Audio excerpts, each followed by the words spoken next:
Online class the flowers KG and high স্কুলের পক্ষ থেকে সবাইকে স্বাগত জানাচ্ছি। আজকের ক্লাস নবম শ্রেণীর জীববিজ্ঞান।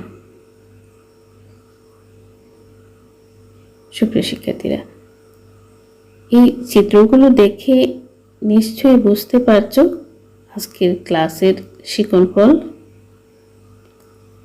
দ্বিতীয় অধ্যায় জীবকোষ ও টিস্যু বিষয়বস্তু থেকে আজকের ক্লাসের শিক্ষণফল ঝিল্লিবিহীন সাইটোপ্লাজমীয় অঙ্গাণুর গঠন ও কাজ বর্ণনা করতে পারবে এবং নিউক্লিয়াসের গঠন ও কাজ বর্ণনা করতে পারবে।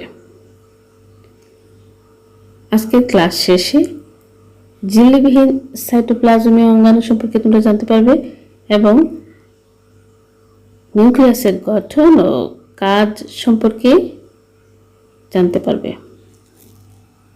আসসালামু আলাইকুম। অনলাইন ক্লাসে সবাইকে স্বাগতম জানাচ্ছি। আমি রুকসানা আক্তার, সহকারী শিক্ষক জীববিজ্ঞান the flowers KG and high school Moulvibazar. Online ক্লাসের রুটিন অনুযায়ী এখন আমার ক্লাস নবম শ্রেণীর জীববিজ্ঞান দ্বিতীয় অধ্যায়ের জীবকোষ ও টিস্যু বিষয়বস্তু থেকে আজকে আমি একটি ক্লাস নেব। সুপ্রিয় শিক্ষার্থীরা, আশা করছি সবাই ভালো আছো, সুস্থ আছো এবং নিরাপদেই ঘরে আছো। দ্বিতীয় অধ্যায়ের জীবকোষ ও টিস্যু বিষয়বস্তু থেকে আজকে আমি একটি ক্লাস নেব। গত ক্লাসে আমি ঝিল্লিযুক্ত সাইটোপ্লাজমীয় কয়েকটি অঙ্গাণু নিয়ে আলোচনা করেছি। আজকের ক্লাসে আমি ঝিল্লিহীন সাইটোপ্লাজমীয় অঙ্গাণু নিয়ে আলোচনা করব। সুপ্রিয় শিক্ষার্থীরা, উদ্ভিদ কোষ এবং প্রাণী কোষ যখন আলোচনা করেছি তখন তোমরা বিভিন্ন অঙ্গাণু সম্পর্কে জেনেছো এবং গত দুই ক্লাসে এই বিভিন্ন অঙ্গাণুর গঠন ও কাজ সম্পর্কে তোমরা জানতে পেরেছো। আজকের ক্লাসে ঝিল্লিবিহীন যে সকল সাইটোপ্লাজমীয় অঙ্গাণু আছে সেসব অঙ্গাণু নিয়ে আমি তোমাদের বোঝানোর চেষ্টা করব, আলোচনা করব। বই খাতা নিয়ে ক্লাসটা মনোযোগ দিয়ে দেখবে, বোঝার চেষ্টা করবে। যারা ক্লাস দেখবে নাম ও রোল নম্বর লিখবে, কমেন্টে লিখবে, ক্লাস দেখেই কমেন্টে লিখবে। সুপ্রিয় শিক্ষার্থীরা, ঝিল্লিবিহীন কোষ অঙ্গাণু নিয়ে আলোচনা করতে হলে আমাদের প্রথমেই যে নামটি আসবে সেটি হলো কোষ কঙ্কাল। কঙ্কাল যেমন দেহকে একটি কাঠামো দান করে, ঠিক তেমনি কোষের যে কঙ্কাল আছে এই কঙ্কালটি কোষকে একটি কাঠামো দান করে, আকৃতি দান করে। কোষ ঝিল্লির ঠিক ভিতরেই আছে কোষ কঙ্কাল।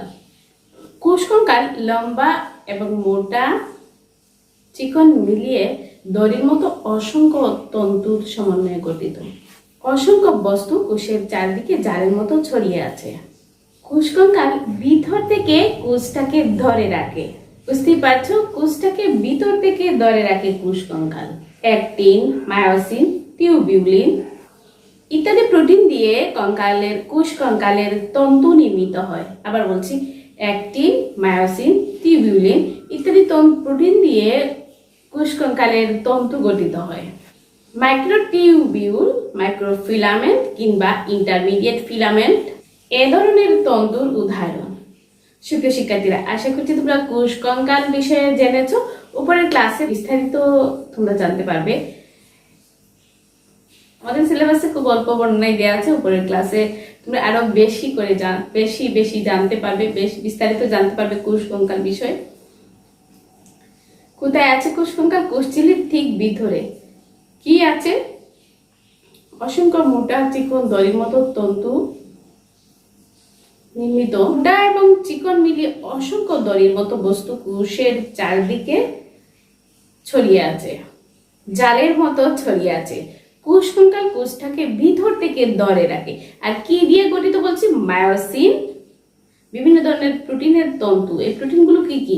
Myosin, tubulin, actin, myosin, tubulin ইত্যাদি প্রোটিন দিয়ে তন্তু গঠিত। কিসের তন্তু? কোষ কঙ্কালের তন্তু। আর উদাহরণ হিসেবে আমরা কি বলতে পারি? Intermediate filaments, microtubule, microfilament, intermediate filament. আশা করছি সুপ্রিয় শিক্ষার্থীরা তোমরা কোষকঙ্কাল বুঝতে পেরেছো। এবার আমি আলোচনা করব রাইবোজোম সম্পর্কে। রাইবোজোম কোথায় আছে? সাইটোপ্লাজমে। তোমরা দেখেছো? কোথায় দেখেছো? গত ক্লাসে আমি আলোচনা করেছি। কিসে আলোচনা করেছি? এন্ডোপ্লাজমিক রেটিকুলামের গায়ে লেগে থাকে বলছিলাম। কোন ধরনের এন্ডোপ্লাজম? অমসৃণ এন্ডোপ্লাজমিক রেটিকুলামের গায়ে থাকে, সাইটোপ্লাজমে ছড়ানো থাকে। এটি ঝিল্লিবিহীন সাইটোপ্লাজমীয় অঙ্গাণু। প্রাণী এবং উদ্ভিদ উভয় কোষে এদের পাওয়া যায়। পর্দাবিহীন বা কোষ ঝিল্লিবিহীন, এদের কাজ হলো প্রোটিন সংশ্লেষণ। প্রোটিনের পলিপেপটাইড চেইন সংযোজন এই রাইবোজোমেই হয়ে থাকে। এছাড়া রাইবোজোম এই কাজে উৎসেচক সরবরাহ করে থাকে। তোমরা তো জানো উৎসেচক বা এনজাইমের কাজ কি? উৎসেচক বা এনজাইম যে কোনো বিক্রিয়ার গতি বাড়িয়ে দেয়। রাইবোজোম সেই উৎসেচক সরবরাহ করে। আশা করছি বুঝতে পেরেছো। আর তোমরা এমনিতেও দেখেছো, এটা কোথায় দেখেছো? সাইটোপ্লাজমে ছড়ানো, কোষের মধ্যে আমরা দেখেছি। আর কি? অমসৃণ এন্ডোপ্লাজমিক রেটিকুলামের গায়ে লেগে থাকে। এবার আসে আমরা সেন্ট্রোজোম সম্পর্কে জানবো। এই সেন্ট্রোজোমটা হলো একটি ঝিল্লিবিহীন বা পর্দাবিহীন সাইটোপ্লাজমীয় অঙ্গাণু। থাকে কোথায়? উভয় কোষে? না, শুধু প্রাণী কোষে আছে, উদ্ভিদ কোষে নেই। প্রাণী কোষে নিউক্লিয়াসের ঠিক কাছাকাছি সেন্ট্রোজোম আছে। সেন্ট্রোজোম সম্পূর্ণ অঙ্গাণুটাকে বলা হয় সেন্ট্রোজোম। তার ভিতরে যে তরল আছে, তরলটার নাম হলো সেন্ট্রোস্পিয়ার। সেন্ট্রোস্পিয়ার হলো ভিতরের তরলটা, আর তার ভিতরে দণ্ডাকার দুটি বেলনাকার অঙ্গাণু আছে, এটার নাম হলো সেন্ট্রিওল।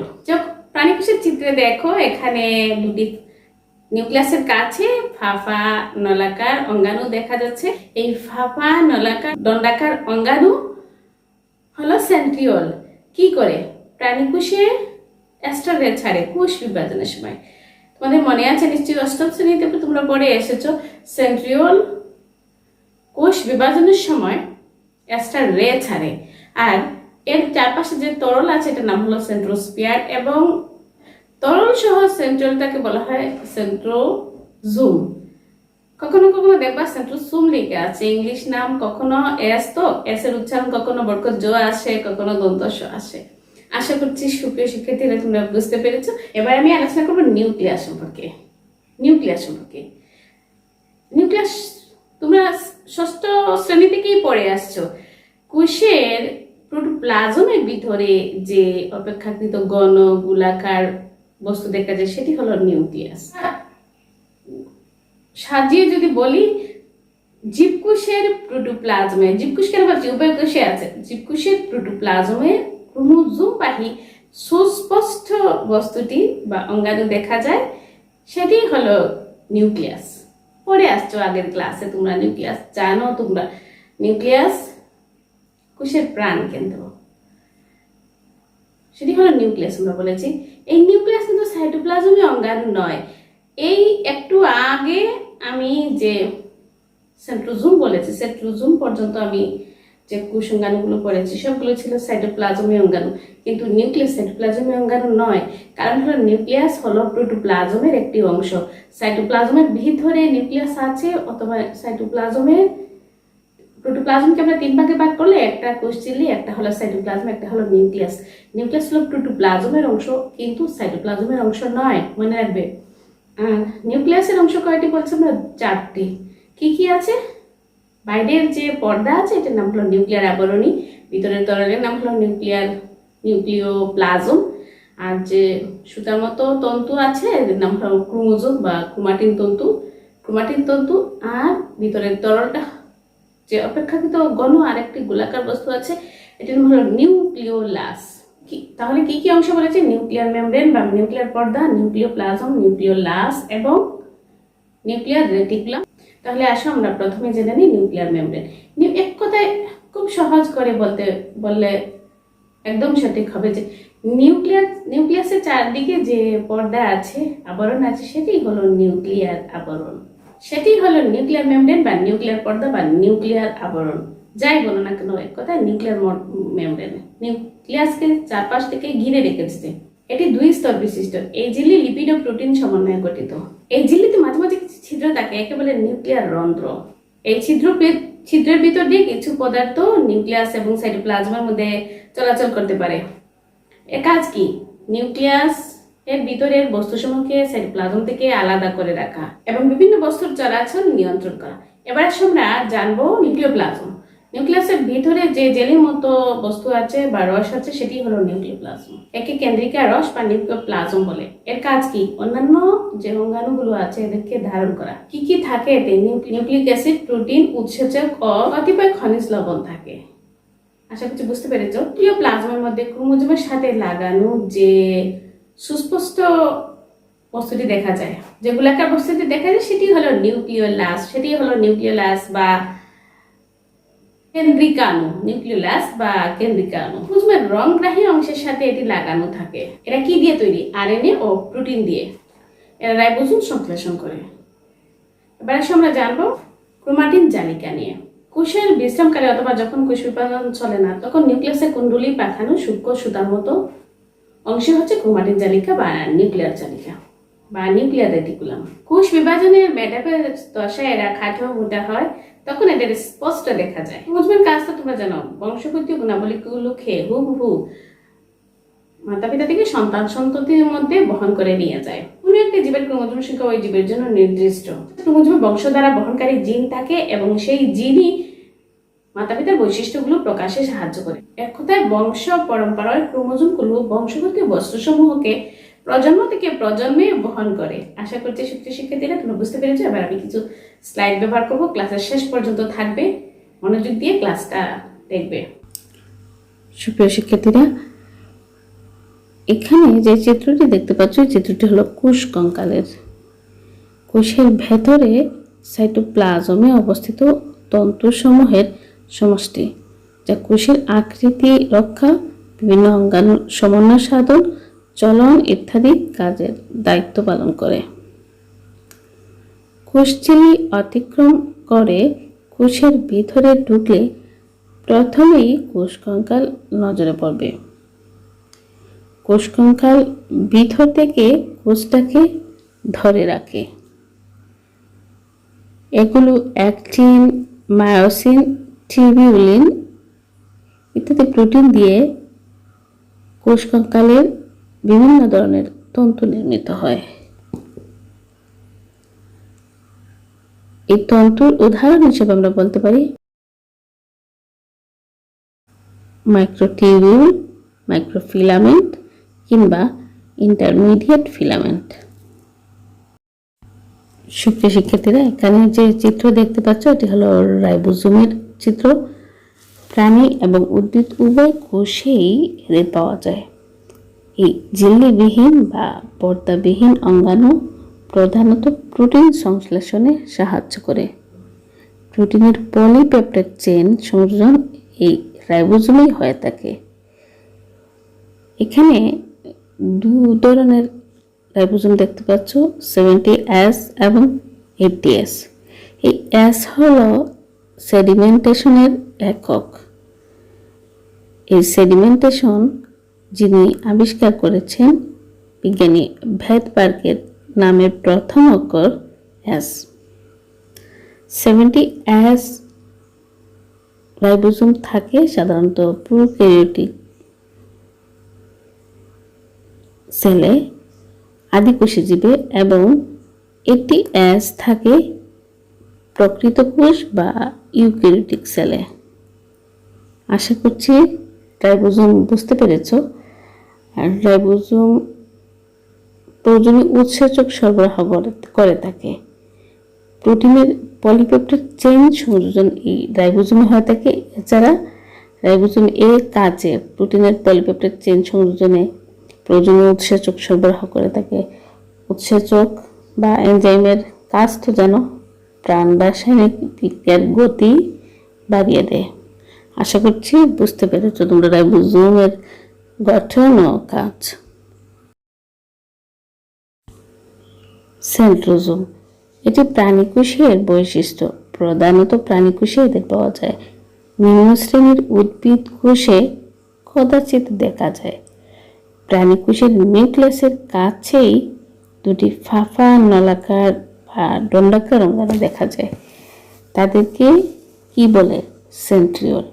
সেন্ট্রিওলের চারপাশে অবস্থিত গাঢ় তরলকে বলে সেন্ট্রোপ্লাজম বা সেন্ট্রোস্পিয়ার, এবং এই তরল সহ সেন্ট্রিওলকে সেন্ট্রোজুম বলে। সেন্ট্রোজোমে থাকা সেন্ট্রিওল কোষ বিভাজনের সময় অ্যাস্টার রে তৈরি করে। তোমরা অষ্টম শ্রেণীতে পড়েছ কোষ বিভাজনে। এছাড়া স্পিন্ডল যন্ত্র সৃষ্টিতে সেন্ট্রোজোমের অবদান রয়েছে। স্পিন্ডল যন্ত্র মনে আছে তো তোমাদের? কোষ বিভাজনের সময় সৃষ্টি হয়।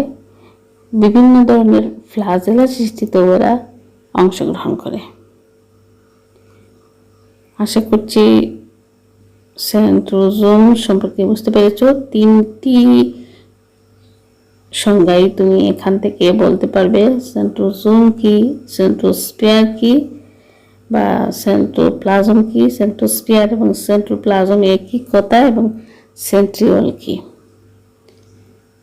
তরলটা হচ্ছে সেন্ট্রোস্পিয়ার, সেন্ট্রিওল হচ্ছে দুটি ফাঁপানলাকার বা দণ্ডাকার অঙ্গাণু যা সেন্ট্রোজোমের ভিতরে আছে। সেন্ট্রোস্পিয়ার বা সেন্ট্রোপ্লাজম সহ সেন্ট্রিওলকে বলে সেন্ট্রোজোম। নিউক্লিয়াস বা কেন্দ্রিকা। জীবকোষের প্রোটোপ্লাজমে নির্দিষ্ট পর্দা ঘেরা ক্রোমোজোম বহনকারী সুস্পষ্ট এই বস্তুটি দেখা যায়। আর যে বস্তুটি দেখা যায় সেটি হচ্ছে নিউক্লিয়াস। এর আকৃতি দেখতেই পারছো, গোলাকার, ডিম্বাকার বা নলাকারও হতে পারে। নিউক্লিয়াস থাকে না কোন কোন কোষে? শিবকোষ এবং লোহিত রক্তকণিকায়। নিউক্লিয়াসে বংশগতির বৈশিষ্ট্য নিহিত থাকে। এটি কোষে সংঘটিত বিপাকীয় কার্যাবলী সহ সব ক্রিয়া বিক্রিয়া নিয়ন্ত্রণ করে। সুগঠিত নিউক্লিয়াসে কি কি অংশ থাকে? নিউক্লিয়ার ঝিল্লি। নিউক্লিয়াসকে ঘিরে রাখে যে ঝিল্লি থাকে বলা হয় নিউক্লিয়ার ঝিল্লি বা কেন্দ্রিকা ঝিল্লি। এটি 2 স্তর বিশিষ্ট। এই ঝিল্লি লিপিড ও প্রোটিনের সমন্বয়ে তৈরি হয়। এই ঝিল্লিতে মাঝে মাঝে কিছু ছিদ্র থাকে যেগুলোকে বলে নিউক্লিয়ার রন্ধ্র। এই ছিদ্রের ভিতর দিয়ে নিউক্লিয়াস এবং সাইটোপ্লাজমের মধ্যে কিছু বস্তু চলাচল করে।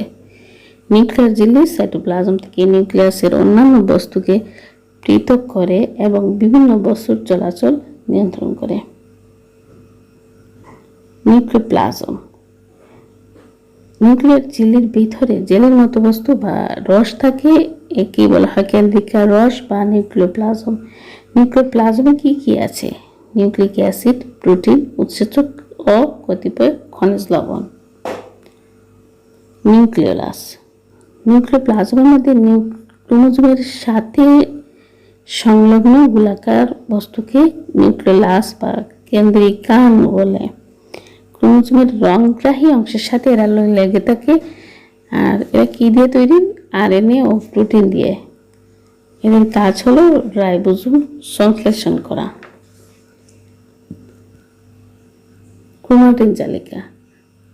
কোষের বিশ্রামকালে অথবা যখন কোষ বিভাজন চলে না তখন নিউক্লিয়াসে কুণ্ডলী পাখানো সূক্ষ্ম সুতার মতো অংশই হচ্ছে ক্রোমাটিন জালিকা বা নিউক্লিয়ার রেটিকুলাম। কোষ বিভাজনের সময় এরা মোটা এবং খাটো হয়, তাই তখন তাদের আলাদাভাবে ক্রোমোজোম হিসাবে দেখা যায়। ক্রোমোজোমে অবস্থিত জিনগুলো বংশগতির গুণাবলী বহন করে এক প্রজন্ম থেকে অন্য প্রজন্মে নিয়ে যায়। কোনো একটি জীবের ক্রোমোজোম সংখ্যা ওই জীবের জন্য নির্দিষ্ট। এসব ক্রোমোজোমে বংশধারা বহনকারী জিন অবস্থান করে এবং বংশের বৈশিষ্ট্য বংশ পরম্পরায় বহন করাই হলো ক্রোমোজোমের কাজ। সুপ্রিয় শিক্ষার্থীরা, আজকের ক্লাসের বাড়ির কাজ উদ্দীপকের এই পি চিত্রের গঠন ও কাজ বর্ণনা করো। বাড়ির কাজ লিখে মেসেঞ্জারে পাঠিয়ে দিবে। সুপ্রিয় শিক্ষার্থীরা, আশা করছি আজকের ক্লাস তোমরা মনোযোগ দিয়ে দেখেছো, বোঝার চেষ্টা করেছো এবং বুঝেছো। বাড়ির কাজ দিয়েছি, লিখে আমার মেসেঞ্জারে পাঠিয়ে দিবে। সুস্থ থাকবে, ভালো থাকবে, স্বাস্থ্যবিধি মেনে চলবে এবং বাইরে বের হলেই মাস্ক ব্যবহার করবে, নিয়মিত লেখাপড়া করবে। ভালো থেকো, আল্লাহ হাফিজ।